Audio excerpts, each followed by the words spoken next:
ناظرین، جیل سے عمران خان نے اپنے خاندانی ذرائع کے ذریعے عوام کے نام ایک پیغام بھیجا ہے، وہ میں آپ تک شیئر کرنا چاہتا ہوں۔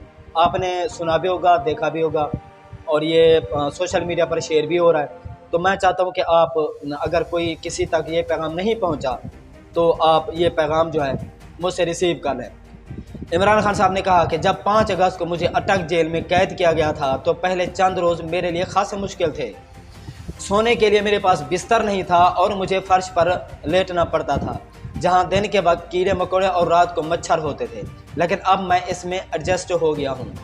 اب یہ دیکھ لیں، عمران خان صاحب کہہ رہے ہیں، جس کو یہ لوگ کہتے ہیں کہ یہ ایک لیڈر نہیں ہے، یہ بس ایک انتشار پھیلانا چاہتا ہے، یہ عوام کو بے وقوف بنا رہا ہے، عوام کو اپنے ذاتی مقاصد کے لیے۔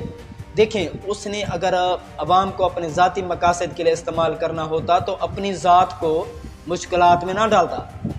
جس طرح طاہر القادری صاحب، نواز شریف صاحب، زرداری صاحب مختلف اوقات میں اپنے ملک کو چھوڑ کر بھاگ جاتے رہے، عمران خان صاحب بھی چند مہینے کے لیے بھاگ جاتے، کیونکہ اس نے عوام کو اپنے ذات کے لیے استعمال کرنا تھا نا۔ نواز شریف صاحب بھی تو کر رہے ہیں نا، لندن سے اپنی عوام کو اپنے ذاتی مقاصد کے لیے استعمال کر رہے ہیں نا۔ عمران خان صاحب بھی ایسے کر سکتے تھے اور اپنی زندگی کو مشکلات میں ڈالنے سے بچ جاتے، یا اپنی زندگی کو بچا سکتے تھے۔ یہاں 4x4 کے یا 6x6 کے سیل میں وہ انجوائے تو نہیں کر رہے، لیکن اس کا جذبہ دیکھیں عمران خان صاحب کا، کہ وہ کہتے ہیں کہ میں ایڈجسٹ ہو گیا ہوں۔ یعنی کہ انہوں نے یہ نہیں اپنے دماغ میں مائنڈ سیٹ ایسا نہیں بنایا کہ جلد از جلد اس کو شاہانہ زندگی گزارتے ہیں ماضی میں، اب ان کو جیل میں مشکلات کا سامنا ہے، وہ اس میں نہیں رہنا چاہتے، خدا کے لیے ان کو A کلاس دے دیں یا B کلاس دے دیں، C کلاس سے نکالیں۔ اس طرح کا ایسی ویسی کوئی بات بھی عمران خان صاحب نے اپنے کسی بھی دوسرا یا شاید تیسرا کھاتا ہے ایسی کوئی بات نہیں کی۔ اٹک جیل میں جب تھے، حالانکہ اب ان کو اڈیالہ جیل میں منتقل کیا گیا ہے، ٹرانسفر کیا گیا ہے، اٹک جیل سے وہ یہاں اڈیالہ جیل میں نہیں آنا چاہتے تھے۔ وہ کہہ رہے تھے کہ میں نے تو ایسی کوئی درخواست نہیں دی، میں تو اٹک جیل میں ایڈجسٹ ہو گیا تھا۔ تو اڈیالہ جیل میں جب آئے تو اٹک جیل سے زیادہ اڈیالہ جیل میں ان کے لیے جو ہے نا بہت مشکل ہو رہا ہے اپنے آپ کو ایڈجسٹ کرنا۔ اس کو عمران خان صاحب کو واک کرنے کی اجازت نہیں ہے، ایکسرسائز نہیں کرنے دیا جا رہا، اور یہاں جیل میں بہت بڑے بڑے بلب جلا دیے جاتے ہیں تاکہ عمران خان صاحب کو سونے میں مشکلات کا سامنا ہو۔ آج کے عمران خان میں اور اس عمران خان میں جسے 5 اگست کے روز قید کیا گیا تھا، زمین آسمان کا فرق ہے۔ میں آج روحانی، ذہنی اور جسمانی طور پر پہلے سے کہیں زیادہ مضبوط اور طاقتور ہوں، کیونکہ جیل کی تنہائی میں مجھے قرآن پاک کا بغور مطالعہ کرنے کا موقع ملا، جس نے میرے ایمان کو مزید مستحکم کیا۔ ناظرین، بما ترجمہ عمران خان صاحب نے جو اپنے جلسے جلوسوں میں، تقریر میں، سپیچز میں قرآنی آیات کا حوالہ دیتے رہے، اب مزید قرآنی آیات کا جو ہے نا وہ عوام کو حوالہ دے سکیں گے۔